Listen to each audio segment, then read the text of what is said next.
NDA కూటమి అధికారంలోకి వచ్చినట్నే భూ హక్కు చట్టం ఏదైతే ఉందో దాన్ని కూడా మీ అందరి కోసం రద్దు చేసామని కూడా మేము గర్వంగా చెప్తా ఉన్నాం.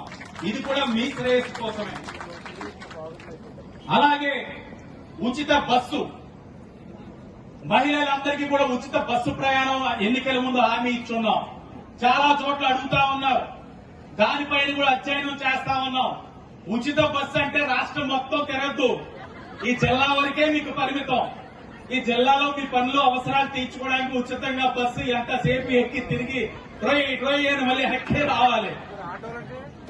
ఆటో వాళ్ళు వృత్తి కోల్పోకుండా వారికి ఏ విధమైన ఇబ్బందులు కలగకుండా చూసుకునే బాధ్యత ఎన్డీఏ కూటమిగా మాకు ఆ బాధ్యత ఉంది, మేము చూసుకుంటాం. అదే పడద్దు.